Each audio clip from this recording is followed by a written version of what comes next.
Hey guys, this is John here in Los Angeles with the Alpha Channel update for Friday, October 25th, 2024. And today's card for the Hakur Halderson Yggdrasil deck. This is a heavy duty sort of Norse pantheon deck. It's a character deck. And today's card is Gunglot, sluggishness and procrastination. Which, as an artist, I think we're all guilty of this at times. They say a great piece of work is never finished, it's abandoned. This definitely applies to novels and great paintings. So this is Gunglot, sluggishness and procrastination. The Hakur Halderson Yggdrasil deck. And I want to take a moment to also recommend. Part of the reason we're out here is fiction. I've been thinking about this the last few days, talking about speculation in comics. You don't really get speculation in novels quite so much as you do in comic books. A single comic like this title here could be worth very little one day and a whole lot the next. So the volatility in the comic book market is part of the appeal, whereas there's not a lot of volatility in the book market, right? The 4-volume Ibarra Don Quixote set is about as good as it gets. And then everything comes down after that. There are obviously a lot more expensive books than that, but that's not the point. Books are relatively new, In terms of people collecting things that are worth money, gold goes way back longer than books. Alexandra's library burnt. There's not that many old books. So what does that have to do with coming out and talking about Conan, or this for that matter? The reason I hold this book up, I didn't even say the title. This is Lloyd C. Douglas's The Robe. This is my this is my eBay purchased autographed copy that he signed to someone named Eleanor something. Eleanor Palmer.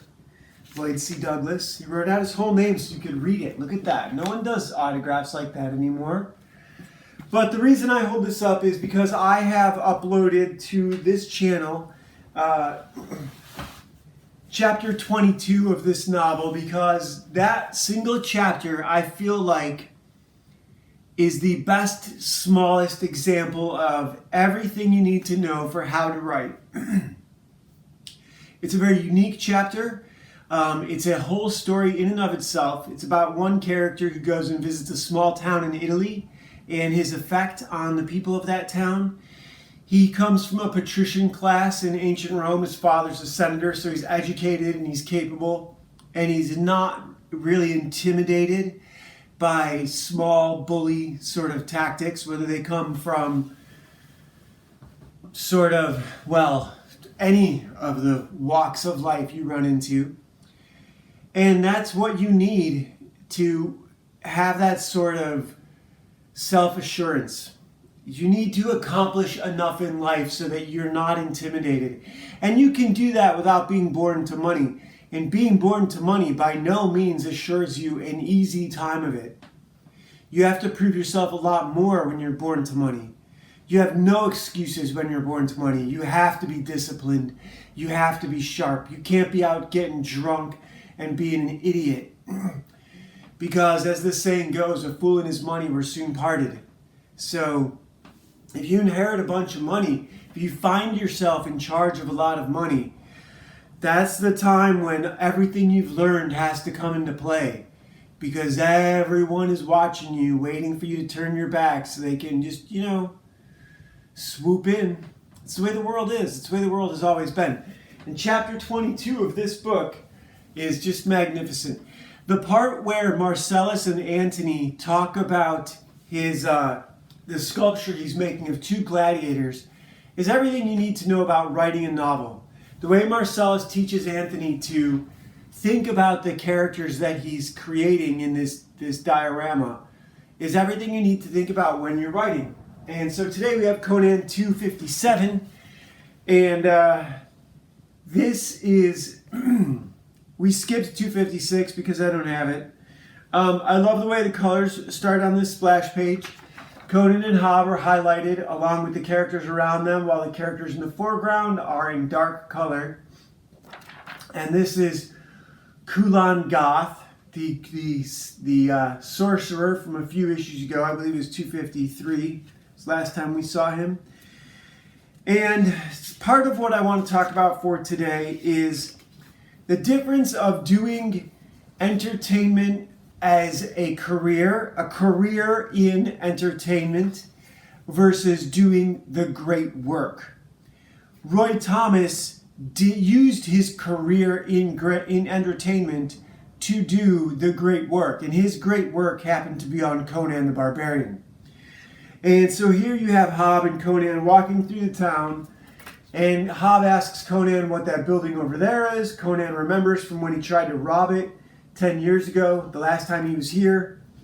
And he tells the story a little bit. They also get interrupted by this blind girl who is saying the name Shuma Gorath, as she wanders through the crowd. She has a wolf with her on a chain, leading her through the crowd. And this is pretty interesting because Conan, as says in this first page and in the second page, that he's been having nightmares. He can't sleep without having nightmares about white phosphorus raining fire falling on his home village and all the people in all their homes being burned. And while that's happening in his dreams, someone is chanting the words Shuma Gorath. And so here you have this lady out in the marketplace who's also mumbling about Shuma Gorath. Beautiful blonde girl. And Conan asks her about it and agrees to help her a little bit. And she tells him she really doesn't know. And then you get the soldiers coming through, pushing everyone out of their way. This is the local king, Nemid of Nemedia. King Nemid of Nemedia. They didn't really reach far. This is Mike Doherty on pencils, Roy Thomas on the story, and Nel Yamatov still as the colorist. It's probably Alfredo Acala still as the... Roy Thomas, Mike Doherty, Alfredo Acala, and Nel Yamatov.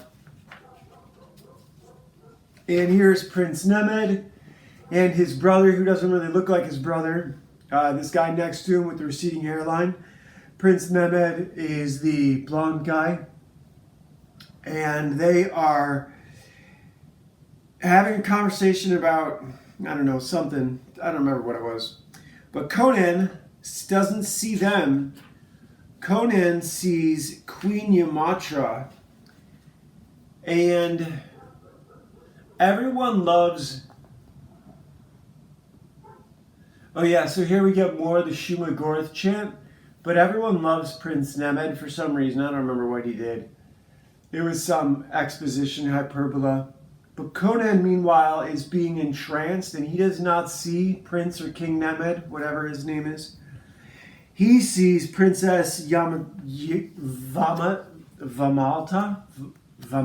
something like Yamatala, but it might be Vamalta. It's weird when you read names, you do not really force yourself to say them. Conan sees Princess Vamaltar. Something, I don't know how you would say that, but it doesn't roll off the tongue really easily. Sorceress Vamaltar. And he attacks her, and she laughs at him and calls him names. And he, of course, attacks her. But it turns out that Conan has been bewitched. And after this double-page ad, God, I hate double-page ads, we discover that it is not Queen or Princess or Sorceress Witch Vamaltar. It is King Nemed that Conan is about to kill. And then an arrow points at his arm, but doesn't go through it. See, this is why Conan is such a difficult cartoon to make. This is so hard. How do you go R-rated, in a cartoon, in a 20-minute cartoon, and make it worth the effort? Because the comic book delivers, right? This is enough. This is enough. What more are you going to get out of a cartoon? You're going to get a bunch of 6 and 10-year-olds buying the toys? No. He-Man was as close as Conan will ever get to a cartoon, because it is a cartooned version of something much more realistic. So this is a realistic version of He-Man. You have this soldier out there among the people who is just out killing evil sorcerers wherever he finds them. He's sort of like a warlock hunter, right? Conan the Cimmerian warlock hunter. And they catch him, they knock him out, and they strap him to the cross from, the one that Wolverine hangs on much later in the X-Men series. I think it was John Byrne who drew that. Here we have Conan on that X-shaped cross. Because who's going to put someone on a real cross in the 70s? You get in a lot of trouble for that in America. And here we have this guy who is just kind of a secondary character who gets involved. Diamandi or something like that. Not Diamandi, but it's not Demetrius either. But he and Conan know each other from back when Conan robbed that museum. And they get into a fight, and then his sword gets magically evaporated. And we're about to see why. The cover has Kulan Goth, which is the strangest name to say. It is because the blind blonde girl is not a blind blonde girl at all. She's a medieval catfish, and she's about to turn into the aged Stygian wizard, the wizened wizard, Kulan Goth. And his wolf is not a wolf, it is a pterodactyl skeleton that he can fly through the area with. Conan no longer has a sword because he was hanging on the cross. And apparently he could just snap his bonds. This is also kind of cool too. I didn't see anyone cut Conan down. He just kind of said, okay, shit's popping off. Time to snap these little tethers they have me tied up with, these rags. And yeah, they are on top of a parapet, and Kulan Goth then converts his wolf into the pterodactyl, and the pterodactyl still has a sword stuck between its ribs from where Conan threw it in issue 253. I've said before that the 3 or 4 tropes of the Conan the Barbarian episodes issues are 1, the throwing of the sword, 2, going to jail, 3, seducing a girl. I had a 4th one about wizards, I think, but I don't remember it.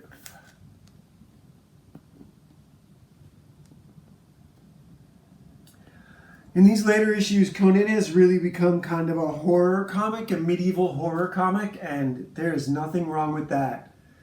Hunting zombies for occultic necromancers, or hunting the zombies of occultic necromancers, is good business, Isn't that what The Witcher is completely based on? This is a good page. Here Conan is fighting that castle or city guard guy with the very cool outfit, the cape with the collar and the designs. I was watching Ethan and some of the guys talking a couple weeks ago, and they were saying you should be able to draw a full-bodied character at 1 inch tall and be able to tell who they are just from the costume, which is a pretty cool line. So here you have Conan joining forces with Kulan Goth, who's hiring him to do some job that he has for him. And Conan climbs onto the pterodactyl skeleton, and together they fly away. Hob has already escaped.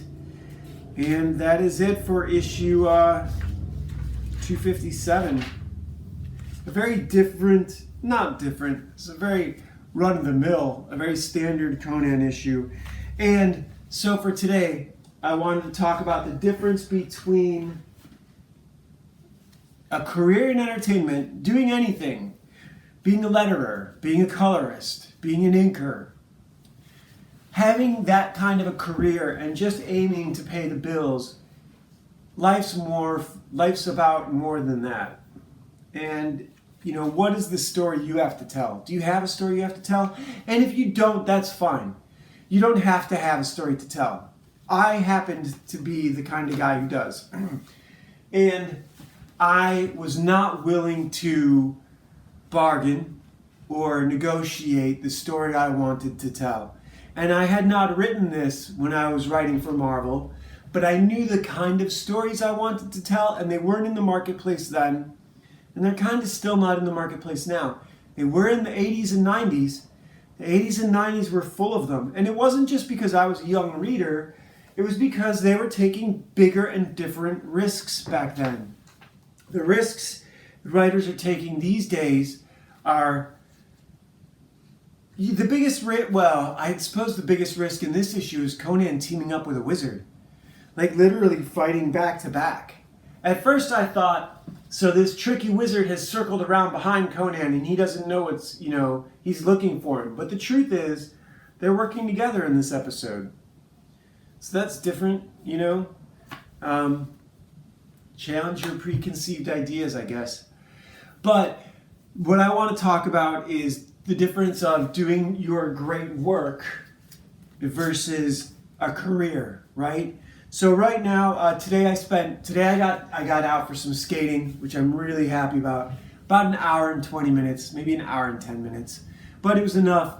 Some sunlight, some vitamin D. I was practicing switch, which means, so I don't know if you guys know this. I didn't know this. And I should have known this because I'd learned how to surf. In skating, you have a natural front foot and a natural back foot.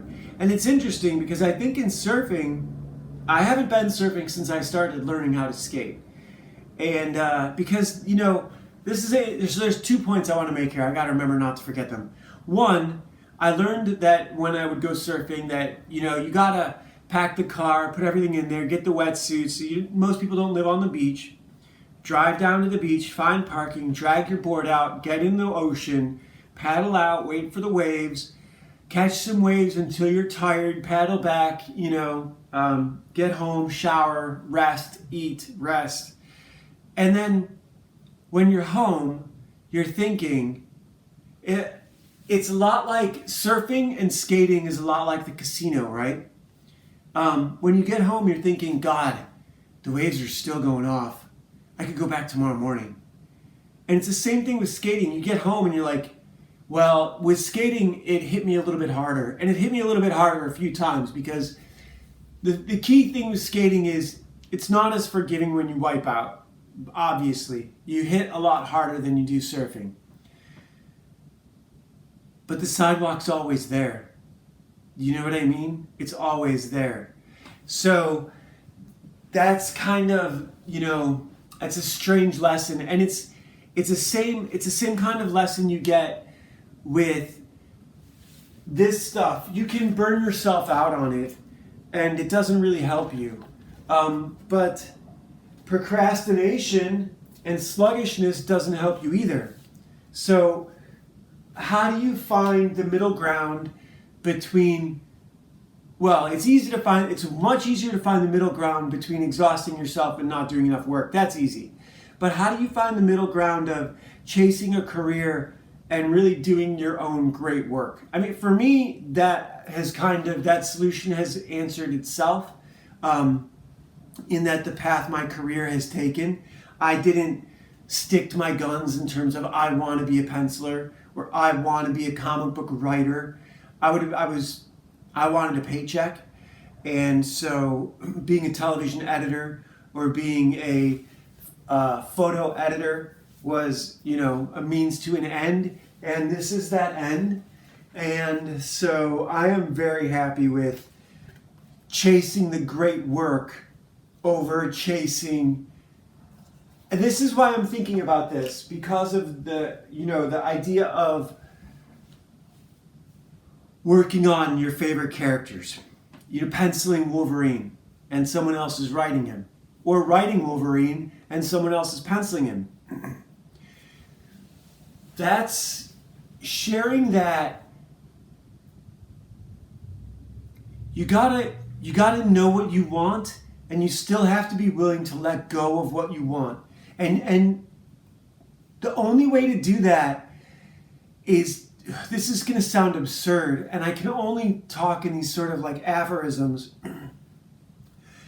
The only way you can do that is to be who you want to be, right? Like, so when this went wrong for me and Jay, and I had written the novels, and I was penciling a comic book, and it's really bad. I still have the old pages around here somewhere.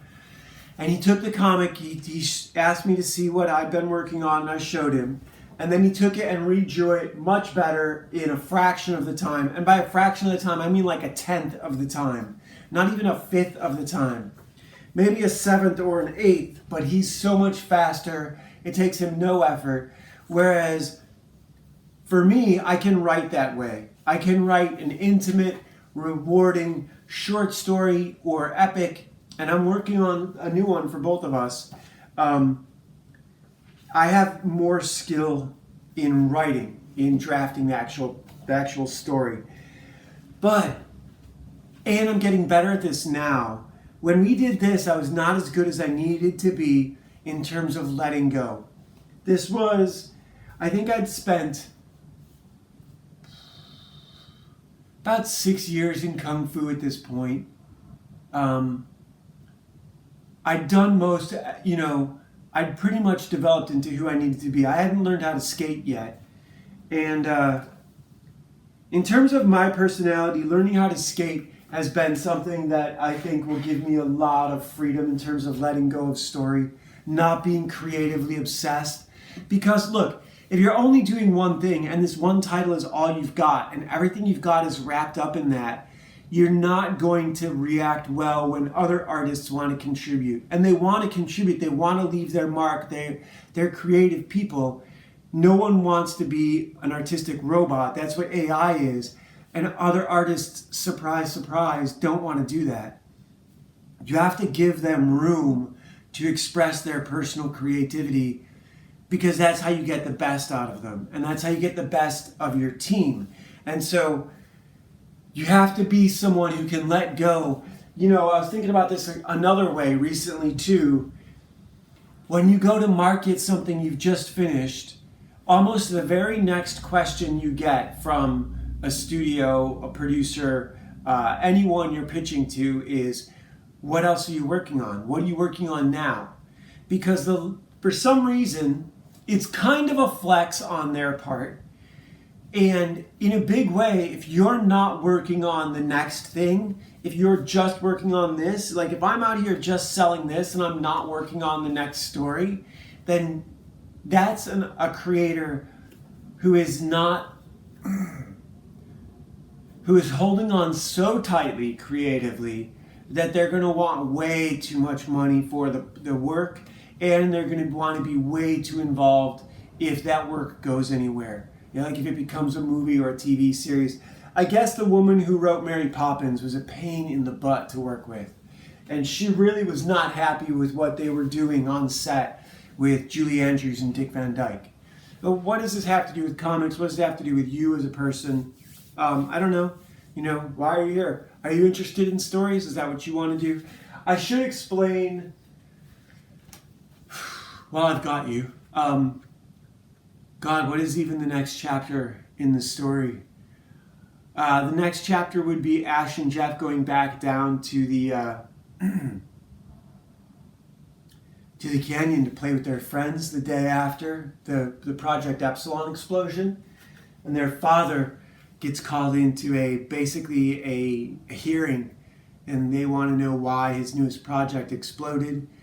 And during that hearing, he gets into a bit of a shouting match with some of the other individuals present, and one of them challenges him to a duel out on the balcony. And this is in a sort of a floating conference, unit, and they're out on the balcony, and this device gets pitched over the edge, over the side. And the fight is really about the amplifier and what it can do and whether or not it's government property. And a guy steals it from Dr. Fox and has a seizure and falls over the balcony railing. And the amplifier steers itself to land at Ashley's feet while she's out in the canyon playing with her childhood neighborhood friends. And it's a pretty intense chapter. So, yeah, Legacy of a Mad Scientist, Legend of Ashley Fox. That's why I'm out here doing this, to promote my stories. I am working on comics and video games. I have a racing video game that is built around this character, Ashley Fox. My epic story is this. I'm not looking for a career. I don't necessarily want to do coloring for other artists. But if I get this to a point where it's going good and I can take a break from it, it's not something I would absolutely be open to coloring for other teams. Or I don't think I'm a qualified inker. I could probably digitally ink for other people. I don't know if I'd be fast enough, but I'm certain I could be fast enough coloring. I could definitely give help with story, but I would never accept money for story help. That would have to be a trade a favor for a favor sort of thing. Like if you wanted me to read your story and give you ideas or talk about who the characters are or that sort of stuff, I'd love to do that for free. I could never charge money for that. It's kind of like my artwork. I don't want to charge money for my art. I want to sell the comic. I don't want to be a penciler. I could be a colorist. That would be really fun, I think. But I'm being a colorist for my own work right now, so it's way more important to get my own work out there. I don't know if that makes any sense. I feel like the last couple of these have been all rambling, but it is what it is. See you guys tomorrow. Bye.